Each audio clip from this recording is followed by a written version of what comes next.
বিশ্বনবী বললেন খায়রুকুম মান তাআল্লামাল কুরআন ওয়া আল্লামা, তোমাদের মধ্য থেকে ওই ব্যক্তি আল্লাহর কাছে সবচাইতে বেশি সেরা যে নিজে কোরআন শিখে অন্যরে শিখায়া দেয়।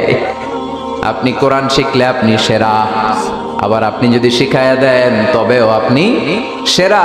এজন্য কোরআন শিখানোর চেয়ে শ্রেষ্ঠ কাজ হয় না। আপনি যদি কাউরে শুধু সূরা ফাতিহাটা শিখান, কোন সূরা, ওই লোক যতবার জীবনে সূরা ফাতিহা পড়বে তার একটা পার্সেন্টেজ সওয়াব আমলনামায় আপনার আছে না নাই? আবার ওই লোক যদি কাউরে এই সূরা ফাতিহাটা শিখায়, আবার যারে শিখালে এ যদি আবার আরেকজনরে শিখায়, এভাবে যতজনকে শিখাবে প্রত্যেকের সওয়াব থেকে একটা পার্সেন্টেজ সওয়াব আপনার আমলনামায় দিয়ে দিবে কে? এজন্য কোরআন শিখবো, শিখাবো, শিখবো, শিখাবো। যারা কোরআন জানি না কোরআন জেনে মরবো, no excuse will be granted that day. সেদিন কোনো অজুহাত আল্লাহ গ্রহণ করবে না। সব পারো, কোরআন পারো না কেন? সবই তো পারো। হিন্দিতে কথা বলতে পারো, ইংরেজিতে কথা বলতে পারো, কোরআন পারলা না কেন?